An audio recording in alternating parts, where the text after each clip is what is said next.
Whew, man, that's a long way down. Hey, welcome to Off the Wall, where I take a tape off this wall and I talk about it. So don't go anywhere. Hang out for a little bit.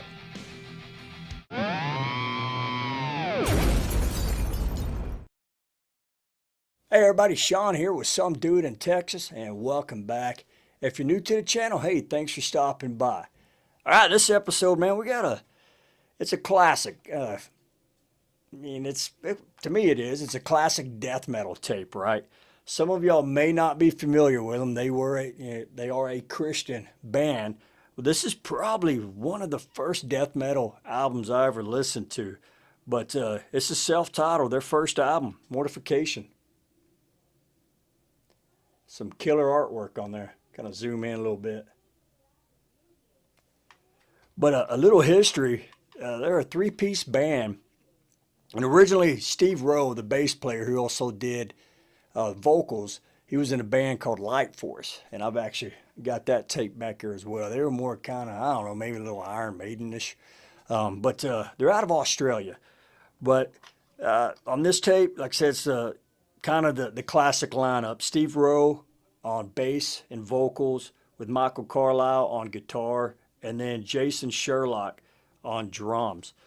But it's came out on Intense Records, which was a Christian label, but it's heavy, man. It's death metal. Nothing really super technical on the guitar riffs or anything. Just good grooving, heavy riffs, but the low, uh, death metal vocals and everything. But definitely got that early '90s vibe. This came out in 90, 91, 90 or 91. I have to double check on that. But yeah, it's raw. It's not a real tight production. I mean, this was a small Christian label, but it's good though, man. It's got some charm to it. It's you can listen to it. It's not a bad mix at all, but just real raw sounding, and I think it captures that '90s death metal. The vibe. It captures it really good. Let's take a look at it. I've got another copy of this. I've got because originally when I got this, I got it on tape. I no longer have that, but I have another copy back there. I got it, and it had some damage to it, so I ordered another one. This one was actually sealed when I got it, and I opened it because I want to listen to it. But man, it's a mint copy. Check out this artwork. Jason Sherlock, the drummer, he actually did the artwork. And this was kind of controversial, right? It was kind of taboo, too much for the Christian bookstores back in 90, to where they had the record label release another one, and it just has like the logo on it. I think it's black, and it just has the logo on it. But this was a little too much, I guess, for the old blue hairs at the Christian bookstores. But anyway, I dig it, man. I think it's just killer artwork. And go picture the guys. Look at that, man. That is cool. Kind of the skulls are the pretty neat.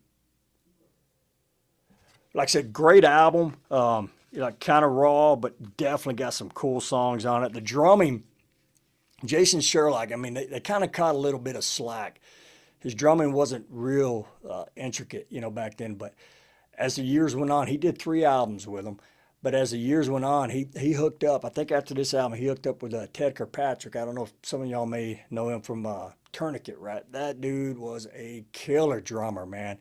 And he, offered, to kind of mentor Jason. And I tell you, man, the next 2 albums that Jason did with Mortification, holy cow, man, his drumming is just phenomenal.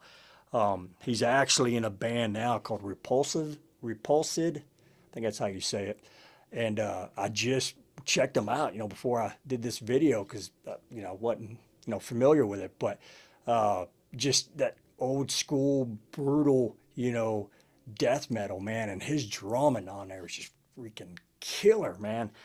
Just awesome musician, killer stuff. But he left Mortification after the 3rd album and went and formed kind of a deathy doom metal band. But Steve Rowe's still around. I don't think they've put anything out recently. I think he's gotten more into like the record label production side of it. But he stuck with it. They put out a lot of albums. Michael Carlisle, I think he left after about maybe the fourth or fifth album. But I actually got to see these guys. It was 1993. It was their third album. It wasn't this tour, man. And the names, I've got the tape back there. I could probably pull it out. Actually, let's do that. All right, let's see. I don't want to mess this up. Yeah, here it is. But Scrolls of the Megalon was their second one, man, and that really kind of boosted them. But the third one, let's see, Momentary Affliction. This one right here. I actually got to see them on that tour, and I had that T-shirt. And they came through Fort Worth, and they played a club called Joe's Garage, and they had Living Sacrifice. Some of y'all may have heard of them. They opened up for them, and not going to go into all the details, but they kind of got hosed by the promoter, right? And so they didn't. Man, they had no money. And when I saw them, Jason Sherlock was not with them. They had Johnny Vasquez. He was a guy out of California. He was in a band called Vengeance Rising. Y'all heard me talk about him. But he was filling in on drums for them. And the three of them, they didn't have, hardly any money. They were broke. They were just cruising around the country in a van. So me and some buddies of ours, we all kind of we took off. We said, "Hey, come on!" And we took them out there. We went to Denny's, right? So we're sitting there with these two guys from Australia, and this was 1993. So about all we knew about Australia was Outback Steakhouse and Crocodile Dundee, right? So we're just drilling them with questions, and they're just looking at us like, "What?"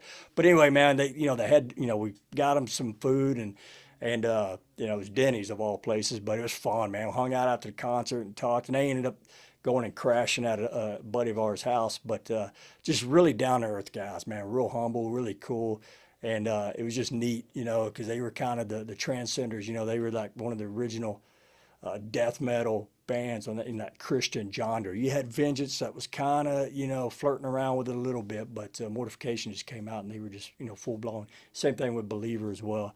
But just really cool guys, and this album always kind of it's got a spot right here. Like I said, it's one of the first death metal albums I listened to, and really kind of got me into that genre.